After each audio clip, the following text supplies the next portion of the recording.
आ गया चुनाव में भारत एक्सप्रेस की टीम आ पहुंची है पूर्वोत्तर का ऑक्सफोर्ड कहे जाने वाले इलाहाबाद विश्वविद्यालय में। जी हाँ, वो इलाहाबाद विश्वविद्यालय जिसने देश को 3 प्रधानमंत्री दिए, यानी कि देश के 3 प्रधानमंत्री इसी इलाहाबाद विश्वविद्यालय में पढ़े हुए हैं, शिक्षा ग्रहण किए हैं, जिनके नाम वीपी सिंह, गुलजारी लाल नंदा और चंद्रशेखर है। इतना ही नहीं, देश के कई जाने माने सुप्रीम कोर्ट के जज भी इसी इलाहाबाद विश्वविद्यालय में पढ़े हुए हैं।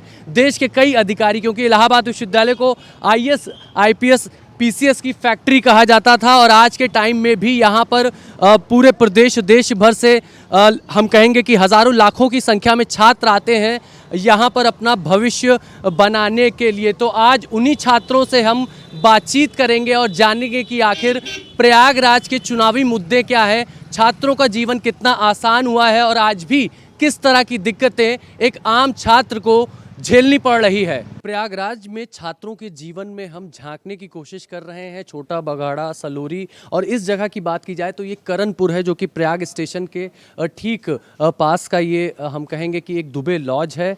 वहाँ पर हम पहुँचे हुए हैं। इस लॉज में आप देखिए कि छात्रों का जीवन आखिर यहाँ पर किस तरह का है, कैसे वो पढ़ाई करते हैं, किस तरह से एक कमरे में 2 छात्र 3 छात्र अपना जीवन यापन करते हैं। जब हम इस कमरे में आते हैं तो यहाँ की परिस्थिति देख के समझ में आ जाता है कि कितना संघर्ष भरा जीवन जो है वो यहाँ के छात्रों का है। तो एक छात्र भी हमारे साथ मौजूद हैं। क्या नाम है भैया आपका? नमस्कार सर, अभिनव प्रताप सिंह मेरा नाम है। कहाँ के रहने वाले हैं आप? हम भैया प्रतापगढ़ से रहने वाले। अच्छा, प्रतापगढ़ के। कहाँ, कितने टाइम से यहाँ रह रहे हैं प्रयागराज में? भैया 7 साल हो गए। तो पढ़ाई कहाँ किया आपने? पढ़ाई भैया ग्रेजुएशन गांव से किए हैं, पीजी भी गांव से है। हाँ। बीटीसी भी है, सीटेट भी है। किस चीज़ की तैयारी कर रहे हैं? टीचिंग की, वनडे एग्जाम टीचिंग। अच्छा, तो अभी की बात की जाए तो एग्ज़ाम वगैरह आपने दिया? अभी हम सर यूपी पुलिस का एग्जाम दिए थे, बिहार प्राइमरी का दिए थे, दोनों का पेपर लीक हो गया है। हाँ, तो पेपर लीक एक समस्या है। हाँ, पेपर लीक समस्या है, वैकेंसी भी नहीं आ रही है कोई। हाँ, सरकार से क्या मांग करेंगे आप?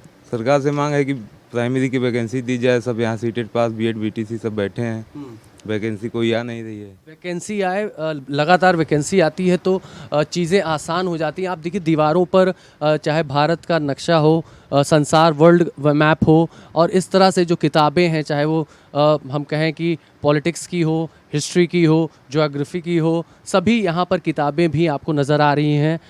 आईएएस की बुक्स भी यहाँ पर रखी हुई हैं, प्रिपरेशन करते हैं इसी तरह से। एक और छात्र हैं, क्या नाम है आपका? अनिकेत सोनी। आप कहाँ के रहने वाले हैं? कुंडा प्रतापगढ़। कितने साल से रह रहे हैं आप? मुझे हो गया 3 साल। ऐसे ये पढ़ाई को वैकेंसी आ ही नहीं रही है। वैकेंसी एक प्रॉब्लम बनी है। 2022 में एसआई का दिया था पेपर, आधा से ज़्यादा फाइनल हुआ तो उसके बाद कुछ रुक गया। अभी 2 साल से एसआई भी नहीं आया है और बीएड, टेट, सीटेट सब कंप्लीट है, कोई टीचिंग की वैकेंसी नहीं आ रही है। तो ये एक समस्या है ज़रूर छात्रों की। आपका क्या नाम है? प्रज्वल शुक्ला। आप कहाँ के रहने वाले हैं? कुंडा प्रतापगढ़। और भी यहाँ हज़ारों जो छात्र आते हैं वो भी संघर्ष करते हैं। ऐसे में जब वैकेंसी आती है, पेपर लीक हो रहे हैं लगातार, आपकी सरकार से सीधी मांग क्या है? अगर हम एग्ज़ाम देने जाते हैं, अगर 1 मिनट लेट हो गए तो अंदर घुसने नहीं दिया जाता है, लेकिन वैकेंसी 4 साल में एक बार आती हैं। उनके लिए लतीफ़े का कोई जवाबदेही नहीं बनता है। ऐसा क्यों होता है ये मुझे समझ नहीं आता है सरकार से। अब इलेक्शन का टाइम है, वैकेंसी जा नहीं रही हैं, जो भी आ रही है वैकेंसी, पेपर लीक हो रहा है। अभी दूसरे राज्य में पेपर लीक हो जाता है तो मुख्यमंत्री जी बोलते हैं वहाँ का। हाँ, राजस्थान में जब हुआ था, दूसरी सरकार थी वहाँ पे, तो वहाँ पे हाहाकार मच गया था, पेपर लीक हो रहा है। अब जब यहाँ पेपर लीक हो रहा है जिसका कोई जवाबदेही बनता ही नहीं है, विपक्ष के नाम पे कोई है, विपक्ष होना चाहिए, पक्ष भी होना चाहिए। चुनाव की भी बात यहाँ पर हो रही है। ये बताइए, आप भी एक युवा वोटर हैं, तो इस तरह की स्थिति जब आप देख रहे हैं, चाहे महंगाई हो, बेरोजगारी हो, तमाम चीज़ें हैं, इस स्थिति में आपका रुझान क्या है? हम देख रहे थे कि यहाँ पर आते वक्त आरओबी भी बन रही है, रेलवे का जो फाटक नीचे से जाता था वो अब आप लोगों के आवागमन के लिए सरकार ने विकास कार्य भी किया है यहाँ पर। देखिए, सरकार काम तो अच्छा कर रही है। अगर हम इंफ्रास्ट्रक्चर की बात करें, रोड की बात करें, और भी चीज़ें की बात की, ये तो अच्छी चीज़ें हैं, लेकिन हम स्टूडेंट्स हैं, हमारी जो नीड्स है वो वैकेंसी की नीड है। हमें वैकेंसी चाहिए, हमें नौकरी चाहिए। हम यहाँ पास आज साल 2 साल 4 साल से लगे हुए हैं, घर का पैसा खर्चा हो रहा है, हर एक चीज़ खर्चा हो रहा है और कुछ है ही नहीं है।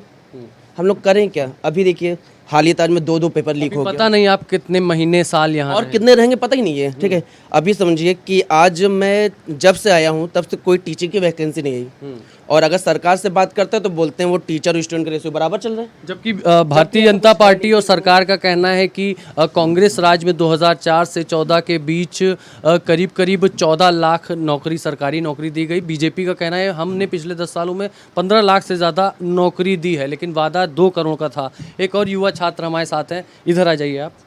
क्या नाम है आपका भैया? अनुराग यादव, कहाँ के रहने वाले हैं आप? मेजा प्रयागराज। प्रयागराज मेजा के रहने वाले हैं। तो यहाँ पर आकर के शहर में आप तैयारी कर रहे हैं? हाँ, अभी मैं तो 10th में ही हूँ। अच्छा, 10वीं की पढ़ाई कर रहे हैं आप। तो आगे अभी भी आपका काफ़ी भविष्य है। यहाँ पर आप आए हैं, किस तरह का जीवन आप देख रहे हैं छात्रों का? अब यहाँ पे तो मतलब सब इतना तैयारी करते हैं और पेपर लीक हो जाता है तो कितना मतलब दुख होता है स्टूडेंट्स को, तो फिर उन्हीं लोग समझ पाते होंगे। चिलचिलाती गर्मी, भीषण गर्मी, यानी करीब पारा जो है अब 43 से 44 डिग्री तक पहुंच गया है। और इलाहाबाद में छात्रों के जीवन की तस्वीरें हम आपको दिखा रहे हैं। ये छत का कमरा है, आप अंदाज़ा लगाइए कि 43-44 डिग्री में आखिर इस छत वाले कमरे का तापमान क्या होगा। यहाँ छात्र रहते हैं, हमें ये सूचना मिली, हम सीधे उनसे मुखातिब होते हैं। और ये कमरे में हम आ चुके हैं, दाखिल हो चुके हैं। ये जो स्थिति है, ये पूरी रियल तस्वीर, सच्ची तस्वीर हम आपको दिखा रहे हैं। जो छात्र यहाँ रहते हैं उनसे बातचीत करते हैं। क्या नाम है आपका? मेरा नाम हेमंत कुमार यादव है। हेमंत जी, आप यहाँ पर पढ़ाई कर रहे थे, मैंने डिस्टर्ब तो नहीं किया? नहीं नहीं, कोई दिक्कत नहीं है। 2 मिनट बात हो सकती है? हाँ हाँ, एकदम। कहाँ के रहने वाले हैं? मैं प्रॉपर सोनभद्र का रहने वाला हूँ। सोनभद्र। यहाँ कितने टाइम से रह रहे हैं? यहाँ मेरा 6वां साल चल रहा है। अभी तैयारी कितने वक्त से आप कर रहे हैं यार? मेरा यहाँ इलाहाबाद में 6वां साल चल रहा है। 3 साल ग्रेजुएशन किया हूँ, 1 साल मतलब और आ गया था अभी। क्या भविष्य में आप क्या बनना चाहते हैं, क्या सोचा है आपने? मैं भविष्य में नेता बनना चाहता हूँ। नेता, लीडर। इलाहाबाद विश्वविद्यालय में पढ़ रहे हैं, यहाँ तो बड़े बड़े ऐसे 3 प्रधानमंत्री हैं, गुलजारी लाल नंदा, वीपी सिंह, चंद्रशेखर, जो इलाहाबाद से पढ़े और देश के प्रधानमंत्री बने जी। मेरा बचपन से ही टारगेट है कि मैं किसी की 1-2 लाख में गुलामी नहीं करूँगा। अच्छा। मैं नेता ही बनूंगा। तो ये बड़े बड़े ख्वाब हैं, बड़े विचार हैं नेता बनने के। छात्रों के लिए बहुत ज़रूरी है, क्योंकि राजनीति में युवा लोगों का पार्टिसिपेशन बहुत इंपॉर्टेंट है। भाई साहब, आपका क्या नाम है? आप भी यहाँ तैयारी कर रहे हैं? रजत पांडे। रजत जी, किस चीज़ की पढ़ाई आप करते हैं? ग्रेजुएशन हो गया है, तैयारी चल रही है। जिस तरह की समस्याएं लगातार छात्रों को हो रही हैं, सरकार से क्या कहेंगे आप? सरकार से ये कहना है कि जो वैकेंसियाँ आती हैं उनको कराया जाए स्पष्ट रूप से, और नकल वगैरह पर रोक लगाई जाए, क्योंकि समय खर्च करके, टाइम खर्च करके हम लोग जाते हैं, देते हैं, फिर आते हैं, फिर पुनः उसी चीज़ के लिए तो नहीं सही रहता। तो उसको स्पष्टता से कराया जाए। आपके घर से कितना पैसा आता है? जी वही 7 से 8। 7 से 8 हज़ार। पिताजी क्या करते हैं आपके? टीचर हैं। टीचर। हाँ। तो आपका क्या बनने का सपना है, क्या बनना चाहते हैं? फिलहाल तो अभी वनडे एग्जाम की तैयारी चल रही है। आपने नेता की बात की, अब ये बताइए आपका फेवरेट नेता है कौन? डॉक्टर राम मनोहर लोहिया। अच्छा, लोहिया जी की क्या चीज़ें आपको पसंद है? लोहिया जी की मुझे ये चीज़ पसंद आती है, जैसे इस टाइम मैंने सरकार, आप लोग चाहे हम भी सरकारी अस्पताल में जाते हैं तो वहाँ 1 रुपये की पर्ची कटती है। जो 1 रुपये की पर्ची कटती है, सबसे बड़ा योगदान मानी डॉक्टर राम मनोहर लोहिया जी का है। जी। तो मेरे इंस्पिरेशन है वो, मैं उनके जैसा लीडर बनना चाहता हूँ। बिल्कुल। तो ये तो हो गई पहले की बात। अगर वर्तमान नेताओं की बात की जाए तो कौन है आपका पसंदीदा? वर्तमान में मेरा कोई पसंदीदा नेता नहीं है, मेरा एक ही नेता तो है। आप नोटा है क्या? वोट तो देंगे? हाँ, वोट देंगे। अभी 7वां चरण में मेरा चुनाव, मेरा वोट डालना है। हमारा प्रॉपर जिला सोनभद्र है। 7वें चरण में हम लोग का मतदान होने वाला है, आखिरी चरण में। तो ये आखिरी चरण में मतदान देंगे, और इनका कहना है कि डॉक्टर राम मनोहर लोहिया इनके आदर्श हैं। तो इलाहाबाद वो भूमि है जहाँ से कई बड़े नेता निकले हैं। चाहे हम पहले की बात करें तो हेमवती नंदन बहुगुणा हैं, लाल बहादुर शास्त्री हैं, पंडित जवाहरलाल नेहरू हैं, छोटे लोहिया हैं। इसके अलावा भी कई नाम हैं, जैसे मुरली मनोहर जोशी की बात की जाए, जो कि 3 बार यहाँ पर सांसद रहे, और उसी चीज़ को अब क्या बीजेपी तीसरी बार भी दोहरा पाएगी, यानी कि 2 बार सांसद जो है बीजेपी के रह चुके हैं। इस बार क्या बीजेपी प्रयागराज में हैट्रिक कर पाएगी या नहीं? मंजिल उन्हें मिलती है जिनके सपनों में जान होती है। पंखों से कुछ नहीं होता, हौसलों से उड़ान होती है।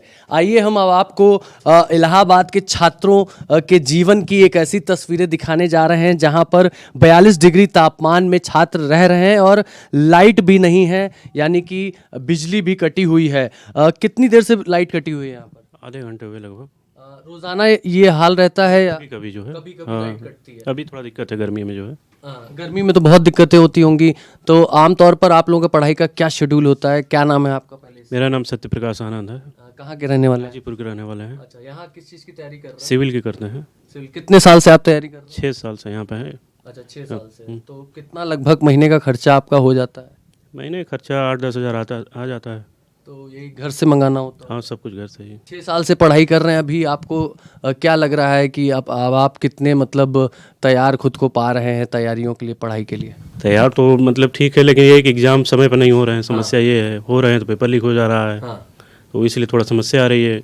वैसे आरओ का पेपर दिए थे तो अच्छा हुआ था, लेकिन कैंसिल हुआ। फिर अब हुआ कि जुलाई में पेपर होगा, अब पता चल रहा है कि नवंबर में होगा।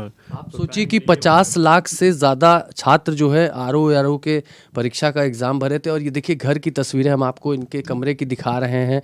ये कमरा हम कह सकते हैं कि जो और कमरों में हम गए हैं उससे थोड़ा सा बड़ा है। और यहाँ पर गैस हम देख सकते हैं, सिलेंडर देख सकते हैं और कुछ ज़रूरत के रसोई के सामान, एक बेड यहाँ पर बीच में है और एक टेबल है पढ़ने के लिए, कूलर भी हमको यहाँ पर नज़र आ रहा है, कुर्सी भी है।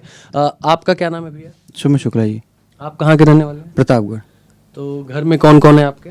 घर में मम्मी पापा बहन की शादी हो गई है, थोड़ा वो बाहर हैं। वो किस चीज़ की पढ़ाई आप कर रहे हैं? मैं TGT PGT JRF net JRF दोनों देता हूँ सब, और वनडे एग्जामिनेशन में अच्छा, प्रिपरेशन। वनडे एग्जाम्स की। तो अभी कितने साल से आप तैयारी कर रहे हैं? जी हमारा तो 5 साल हो गया जी।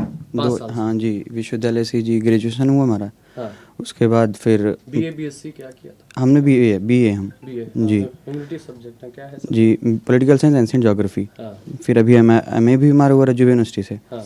अब अभी एमए कंप्लीट हो गया है, तो अभी ये मेडल भी मिला हमको। अच्छा, आप सरकार से क्या मांग रहे हैं छात्रों के लिए? अब हम तो सरकार से, हम लोग सभी बच्चे लगभग यही कहते हैं कि भाई बस वैकेंसी बराबर दीजिए, कम से कम 5 साल 6 साल का अंतर समय पे दीजिए, कम ही दीजिए लेकिन समय पे दे रही, कम से कम मोराल डाउन ना हो, कम से कम बीच बीच में जो तैयारी छूट जाती हैं। अधिकतर बच्चों में होता क्या है कि जैसे कि एक साल वैकेंसी नहीं आई तो बीच में क्या होता है कि वो जो प्रोसेस बना था वो टूट जाता है। अब बीच में थोड़ी थोड़ी वैकेंसी दी तो हम लोग का बना रहे कि हाँ वैकेंसी प्रॉपर आ रही, फिर हम लोग तैयारी भी कर रहे हैं। तो यही सब चीज़ें हैं। 2019 से भी वही वैकेंसी नहीं। फिर हम बीएड, आर्थिक स्थिति भी लगातार आप लंबे समय स्थिति जी तो सही बात है, आर्थिक स्थिति तो मध्यम वर्गीय परिवार में कम होता ही है जी।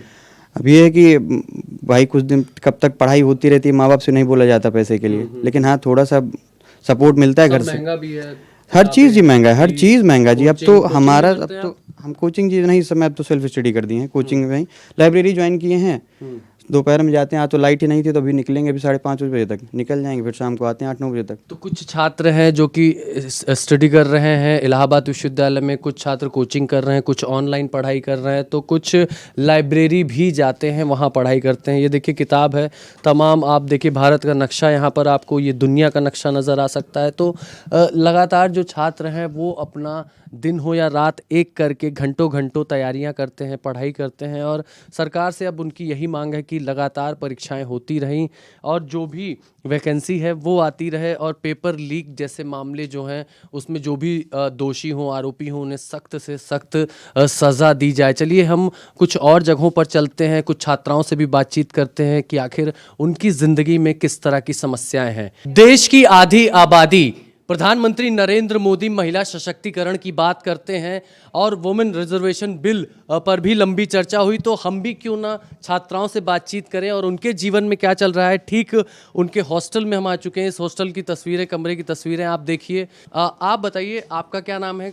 मेरा नाम निकिता गुप्ता है और मैंने इलाहाबाद यूनिवर्सिटी से बीएससी, एमएससी, बीएड और एमएड की पढ़ाई करी है और मैं प्रेजेंट टाइम में इंटर कॉलेज लेक्चरर की तैयारी कर रही हूँ। तो आप रहने वाली कहाँ की हैं? मैं गोपीगंज से हूँ और 2012 में मैंने इलाहाबाद यूनिवर्सिटी में प्रवेश लिया था और अभी मैं तैयारी जारी रखी हूँ अपनी। करीब 10-12 सालों से आप प्रयागराज में रह रही हैं। जी सर।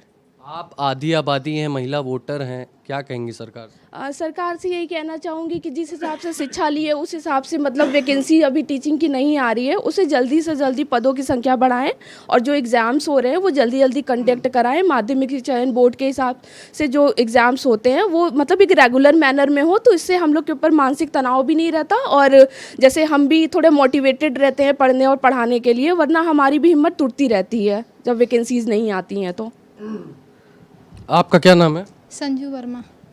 कुछ बताइए, आप भी यहाँ पे रहती हैं, किस तरह की लाइफ आप यहाँ जी रही हैं, कितना संघर्ष है? संघर्ष तो बहुत है। कितना घर से पैसा भेजा जाता है? मंथली 5,000, 2,000 रेंट हो जाता है प्लस खर्च हो जाता है। आप किस चीज़ की पढ़ाई कर रही हैं? Teaching primary BTC. आपका क्या नाम है? सर सारिका पांडे मेरा नाम है, मैं बलिया की रहने वाली हूँ। मैं अभी 2023 में ही यहाँ प्रयागराज में आई हूँ। मैं IRT कॉलेज से डिप्लोमा कर रही हूँ सिविल इंजीनियर से। मेरा आगे का लक्ष्य JEE बनने का है, तो पहले 3 साल कंप्लीट हो जाए, उसके बाद हम अपने JEE की तैयारी भी करेंगे। कुछ उम्मीदें लेकर निकली हैं अपने घरों से ये, और उसको पूरा और साकार करना चाहती हैं, लेकिन सरकार से भी उम्मीद है। क्या उम्मीद है आपको सरकार से? हाँ, सरकार से तो बहुत सारी उम्मीद है कि टाइम से अगर वैकेंसी वगैरह निकलती रहे तो हम लोग का जो पढ़ाई कंप्लीट होने के बाद हम लोग को अच्छी नौकरियाँ मिल जाए, यही हम लोग चाहते हैं। तो एक तो ज़माना था कि महिलाओं को कह दिया जाता था कि ये किचन के लिए हैं, घर संभालेंगी। अब हम देख रहे हैं कि महिलाएं जो हैं सेल्फ डिपेंडेबल हैं, किसी पर निर्भर नहीं हैं। ये परिवर्तन आप किस तरह से देख रहे हैं? मतलब आपके घर में बचपन में आपको क्या कहा गया, पढ़ने पे कितना जोर देखिए, हमारे घर का तो शिक्षा के लिए सब लोग, हमारे जो बड़ी दीदी लोग हैं, मेरा घर, मेरी मम्मी में सब लोग पढ़े लिखे हैं। मेरे घर पे कभी रोक टोक नहीं किया गया है कि आपको पढ़ने नहीं दिया जाएगा। एक बार मेरा एग्ज़ाम निकला, किसी ने एक भी बार नहीं पूछा कि मतलब निकला है, जाने दीजिए, उतनी दूर से मैं आई हूँ। तो मेरे घर का शिक्षा का माहौल तो सही है। अब ये मेरे ऊपर डिपेंड करता है कि हमको पढ़ के आगे क्या करना है। आप बताइए, आपकी क्या मांग है? सरकार से मेरी यही मांग है कि मतलब जिस हिसाब से बेरोजगारी बढ़ रही है उस हिसाब से वैकेंसी मतलब जनरेट करे। इतने लोग मतलब डिग्रियां ले रहे हैं हर साल, उम्मीद है उनको, और कम पेइंग जॉब पे काम कोई नहीं करना चाहता जब वो इतना ज़्यादा मतलब कि पढ़ाई कर चुका होता है। तो उसको यही होता है कि मैं थोड़ा सा मेहनत करके और एक अच्छी नौकरी पा जाऊँ। बस सरकार से मेरी यही दरख्वास्त है कि वो समय समय पर वैकेंसी निकालते रहें। चलिए, जाते जाते एक हल्का सवाल आपसे पूछते हैं। हम लड़कों के रूम में गए, कुछ खाना बना लेते हैं, कुछ टिफ़िन मंगाते हैं। आप लोग तो खाना बना लेती होंगी? जी जी बिल्कुल, खाना तो खुद ही बनाना पड़ता है, और नहीं बनाओ तो दिन भर भूखे रहने की नौबत आ जाती है, क्योंकि बाहर से खरीदने के लिए भी पैसे चाहिए होते हैं और पैसे बहुत लिमिटेड होते हैं। तो आप लोग एक दूसरे की हेल्प भी करती होंगी, एक दूसरे के लिए बिल्कुल करते हैं, खाना बनाती हैं एक दूसरे के लिए? बनाते हैं। जी बिल्कुल।